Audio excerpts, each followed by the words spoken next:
Sebuah desa yang tampak tenang ternyata menyimpan rahasia kelam yang terkubur selama puluhan tahun.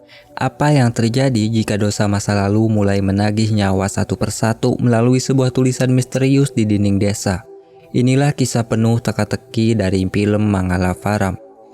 Kisah kita bermula di tahun 1986, tepatnya di sebuah desa bernama Mahalaxmipuram.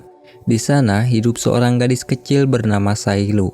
Ia memiliki seorang sahabat setia bernama Rapi, anak laki-laki yang diam-diam menaruh hati dan selalu ada untuk melindunginya. Namun dunia Sailu runtuh seketika saat ibunya berpulang. Alih-alih mendapatkan pelukan hangat dari sang ayah, Sailu justru dibuang. Ayahnya yang sudah memiliki keluarga baru lebih memilih meninggalkan Sailu bersama neneknya. Di tengah isak tangisnya, Rapi datang sebagai malaikat pelindung, mengajaknya bersimpuh di kaki Dewi Mahalaxmi, berharap sebuah keajaiban datang menyembuhkan lukanya. Namun nasib baik seolah enggan singgah.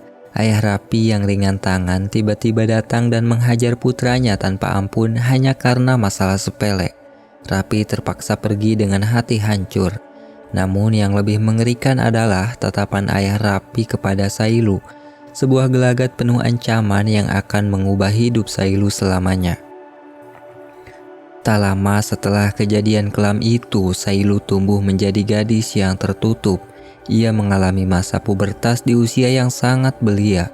Bukannya mendapat bimbingan, ayah dan ibu tirinya justru mencaci, membandingkan Sailu dengan almarhumah ibunya yang dianggap terlalu cepat dalam segala hal. Di malam yang sunyi, Sailu hanya bisa meringkuk menahan perihnya datang bulan dalam pelukan hangat neneknya. Dan tepat di malam itu, sebuah jeritan histeris memecah kesunyian. Api besar berkobar hebat membakar rumah Rapi. Malang tak dapat ditolak, Rapi dan ayahnya dikabarkan tewas terpanggang, menyisakan trauma mendalam bagi Sailu kecil.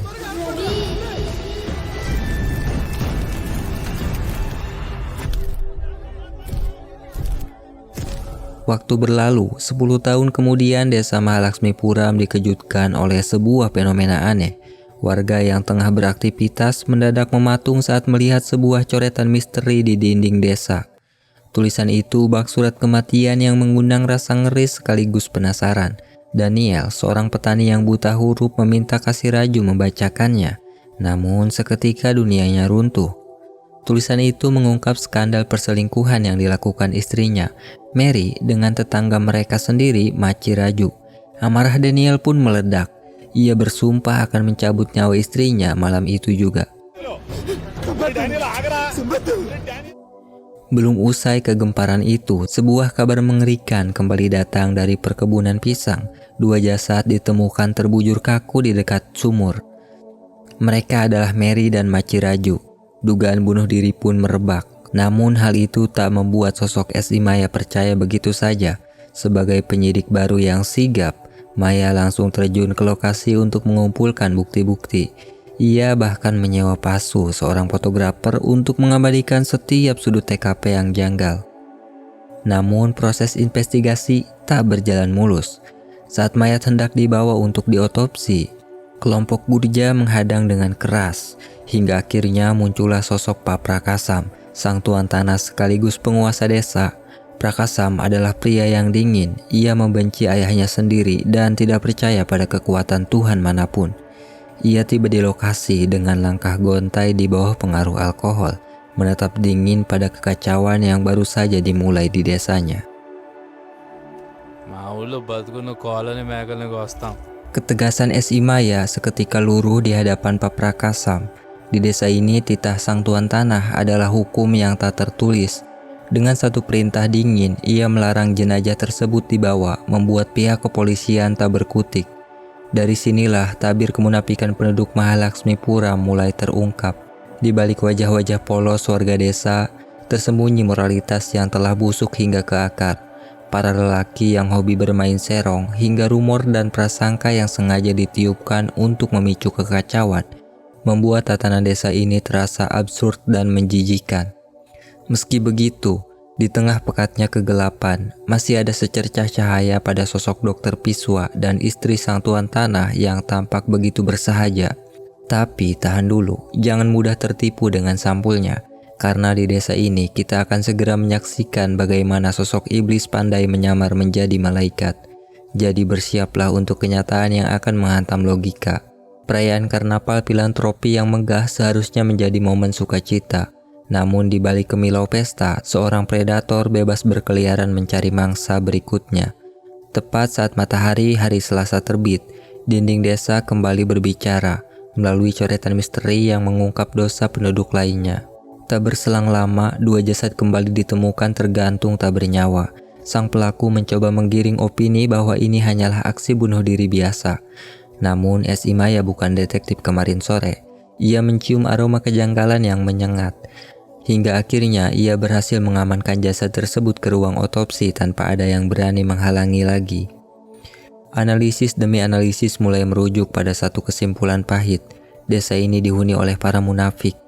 Ada serigala berbulu domba yang bersembunyi di balik jubah kehormatan. Ada yang menyembunyikan kekejaman di balik tawa ramah. Dan ada pula yang berlindung di balik kedok orang tua yang tak berdaya. Seolah setiap warga memiliki iblis yang bersemayam dalam diri mereka. Termasuk sang pembunuh yang mungkin saja sedang ikut berkerumun menyaksikan mayat korbannya. Kini satu-satunya kunci untuk menguak dalang di balik teror berdarah ini hanyalah hasil otopsi yang baru akan keluar 1 minggu lagi. Kegentingan ini memaksa para tokoh desa berkumpul mencari solusi. Di tengah perdebatan, sang pandita muncul dengan teori yang menggetarkan jiwa. Ia menyebut bahwa rentetan kematian ini adalah bentuk murka Dewi Mahalaksmi atas dosa-dosa warga. Sang pandita pun mengusulkan ritual yagna, sebuah upacara sakral untuk meredam kemarahan sang dewi. Argumennya diperkuat dengan fakta bahwa semua kematian selalu terjadi pada hari Selasa, hari yang dianggap sakral bagi sang dewi. Sebagian warga mulai terhasut ketakutan, sementara sebagian lain menaruh curiga bahwa pandita hanya memancing di air keruh. Namun satu hal yang mereka sepakati, malam ini ronda akan diperketat. Karena esok adalah hari Selasa dan sang maut mungkin sudah mengasah pisaunya kembali.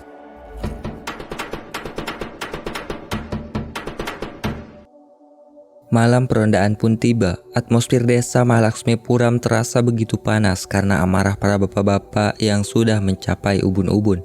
Mereka bersumpah akan mencabik-cabik si peneror yang selama ini bersembunyi di balik bayang-bayang. Benar saja, sesosok bayangan berjubah dengan penutup kepala tampak mengendap-endap di kegelapan. Tanpa aba-aba, masa langsung memburu dan mengepungnya bak serigala kelaparan.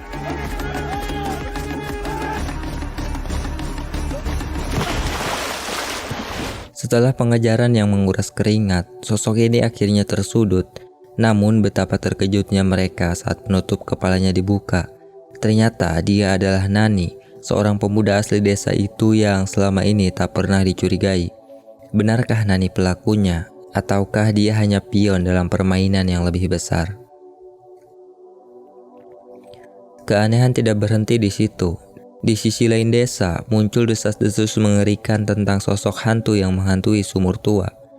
Dokter Piswa bahkan menyebut jika penampakan itu adalah jelmaan dari Sailaja alias Sailu. Pertanyaannya, apa yang sebenarnya terjadi pada Sailu? Mengapa gadis malang itu kini dirumorkan menjadi arwah penasaran? Kita harus memutar waktu untuk melihat apa yang sebenarnya terjadi dalam hidup Sailu. Waktu pun kembali ke 18 bulan lalu. Sailu kini telah tumbuh menjadi gadis yang mempesona, bak bunga desa yang mekar dengan indahnya. Meski hanya tinggal bersama neneknya, Sailu menjalani hidup yang tampak normal sebagai mahasiswi berprestasi. Namun di balik wajah ayunya ada getaran cinta yang mulai tumbuh untuk dosennya yang bernama Madan. Sailu yang sedang kasmaran sering terjebak dalam lamunan indah setiap kali membayangkan sosok Madan. Tapi ada sesuatu yang terasa ganjil dalam tatapan Sailu, sebuah obsesi yang mungkin terlalu dalam untuk seorang remaja. Suatu sore, hujan turun dengan derasnya, seolah ingin menjadi saksi sebuah kejadian penting. Sailu datang dengan membawakan manisan untuk merayakan ulang tahun Madan. Terjebak dalam suasana temaram karena hujan, Madan mulai mengeluarkan jurus mautnya dengan membacakan sebuah puisi erotis dari buku terkenal. ఆ వంటి మీదున్న నీటి చుక్కల్లో నాకు స్పష్టంగా కనిపిస్తుంది ఊహకందని. Kalimat-kalimat nakal itu rupanya membuat pertahanan Sailu runtuh. Ia terbuai dalam momen panas yang tak seharusnya terjadi. నా మొదటి స్పర్శ తనకు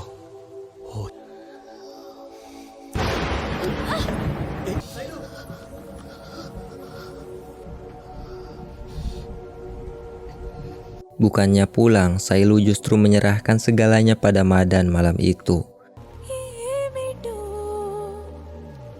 Sejak saat itu, hari-hari Sailu berubah menjadi penuh warna sekaligus penuh dosa.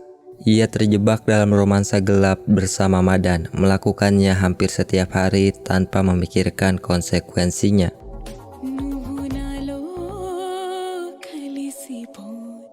Hingga suatu hari, Madan menghilang tanpa kabar. Dengan rasa cemas, Sailu mencari keberadaannya hingga pada kantor sekolah. Namun bukan pelukan hangat yang ia dapati, melainkan sebuah kenyataan pahit yang menghujam jantungnya. Di sana, ia melihat Madan membawa wanita lain yang kini sudah menjadi istrinya. Dunianya seketika kiamat. Sailu hanya bisa berdiri terpaku, mematung dengan air mata yang membanjiri wajahnya. Cinta yang ia agungkan ternyata hanyalah sebuah pengkhianatan yang sangat menjijikan. నేను వెళ్తాను. నన్నని ఏడుస్తాను.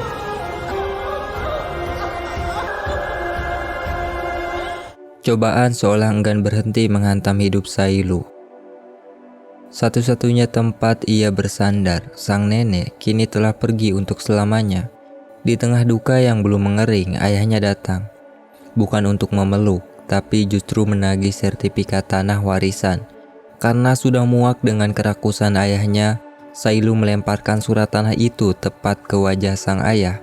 Pria itu pergi tanpa rasa bersalah, meninggalkan Sailu yang kini benar-benar sebatang kara dan hancur secara mental.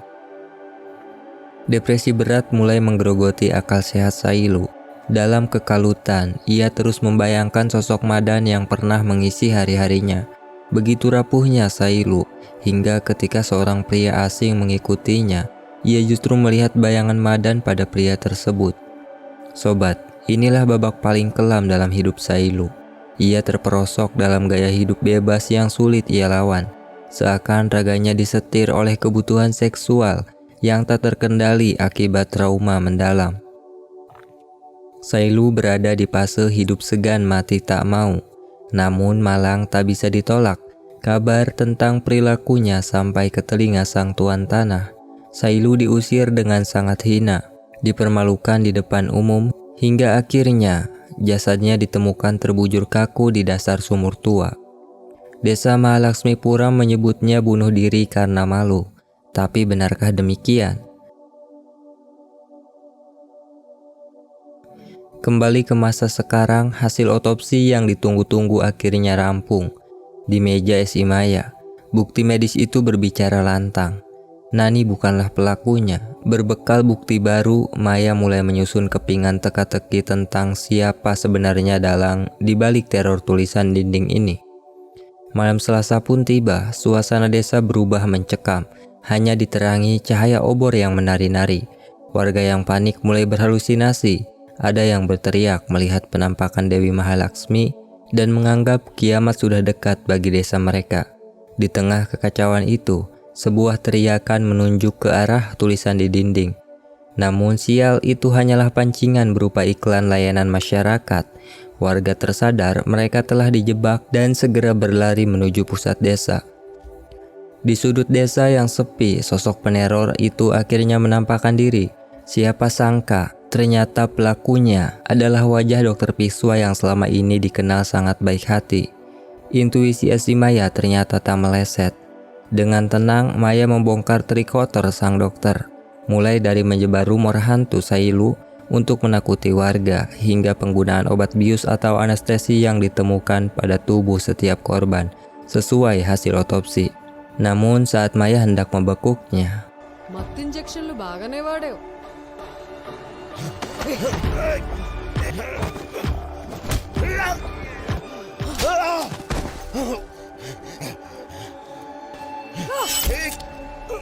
Maya terbangun dalam kondisi terikat di sebuah gudang tua.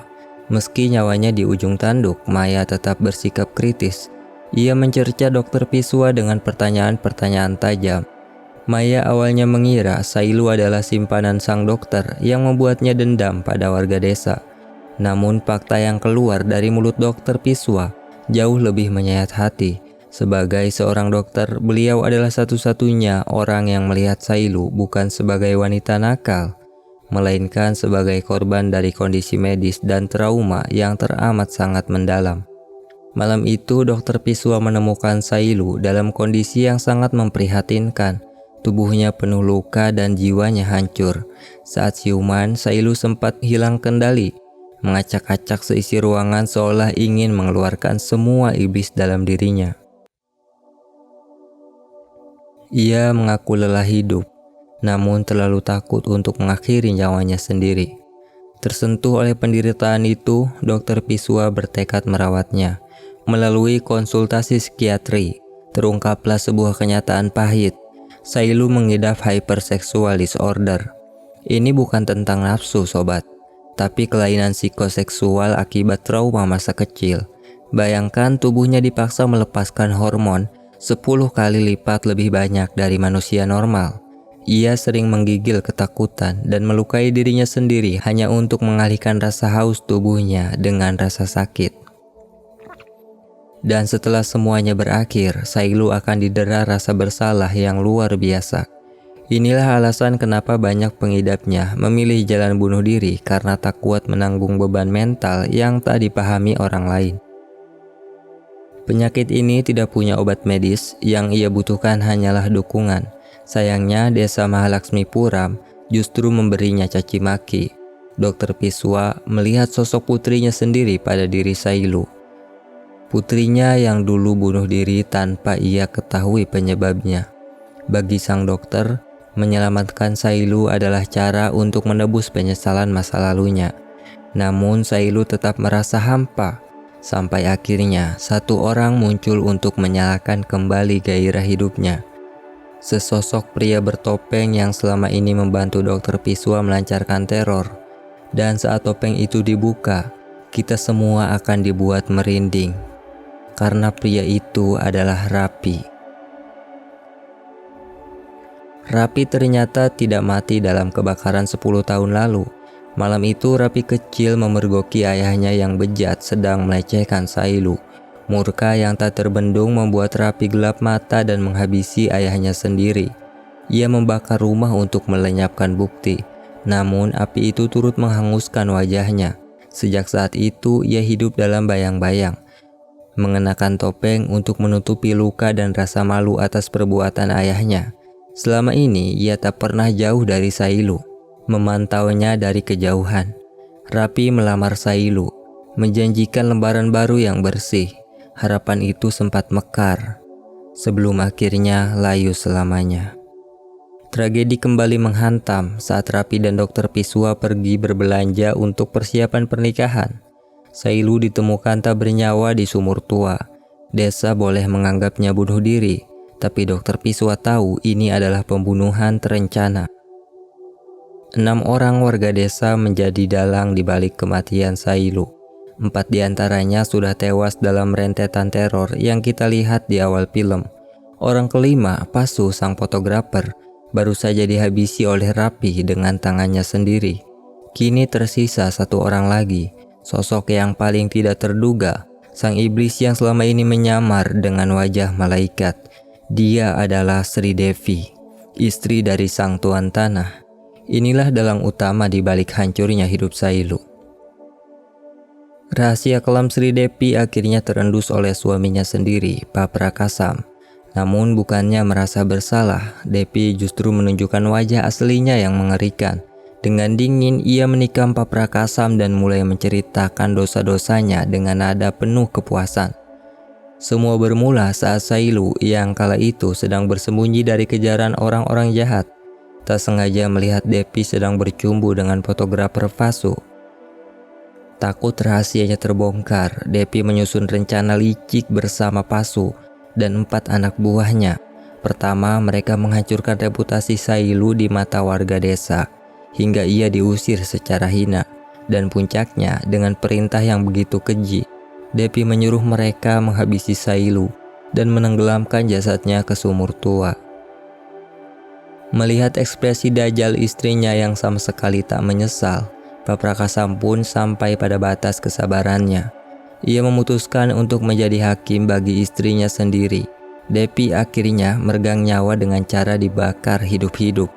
Sebuah balasan yang setimpal atas api penderitaan yang ia sulut dalam hidup Sailu.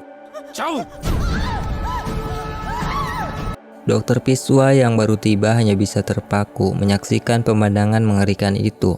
Sementara di tempat lain, Rapi yang terluka parah setelah duel maut dengan Pasu memilih untuk terjun ke sumur tua, menyusul satu-satunya wanita yang ia cintai. Keesokan harinya, desa kembali gempar melihat kematian tragis sang istri tuan tanah. Namun saat Esimaya datang bertanya, Pak Prakasam justru memberikan kesaksian palsu yang mengejutkan. Ia mengatakan bahwa Depi telah mengorbankan nyawanya demi meredam murka Dewi Mahalaksmi bagi kedamaian desa. Narasi palsu ini sontak membuat warga memuja Depi sebagai pahlawan suci. Kenapa Pak Prakasam berbohong? Sambil mengobati lukanya, ia menjelaskan kepada Dokter Piswa bahwa penduduk desa butuh sosok untuk dipercaya. Jika mereka tahu bahwa lambang kebaikan mereka ternyata adalah seorang pembunuh keji, maka penduduk desa tidak akan lagi mempercayai siapapun, dan masyarakat tanpa kepercayaan akan kehilangan cinta, kehilangan pengabdian, dan kemanusiaan mereka. Pak Prakasa memilih menjaga kewarasan desa dengan sebuah kebohongan besar. Tapi sobat, dari mana Dokter Piswa dan Rapi tahu siapa saja pembunuhnya? Ternyata informan mereka adalah Puli. Ya, pengemis yang selama ini berpura-pura buta demi sedekah. Malam itu sambil menenggak botol alkoholnya, mata Puli melihat dengan jelas setiap detik kejadian pembunuhan Sailu. Dialah saksi kunci yang membisikkan nama-nama para pembunuh itu pada Rapi. Sebagai penutup, beberapa bulan kemudian teror tulisan di dinding kembali muncul. Dan jauh di dalam sunyinya sumur tua, kita diperlihatkan sosok roh Sailu dan Rapi yang akhirnya bisa duduk bersama dalam kedamaian. Film pun berakhir. Gimana sobat? Cukup menguras emosi dan mengacak-ngacak logika kan? Film ini mengajarkan kita bahwa musuh yang paling berbahaya bukanlah dia yang terang-terangan menyerang, tapi dia yang bersembunyi di balik topeng kesucian.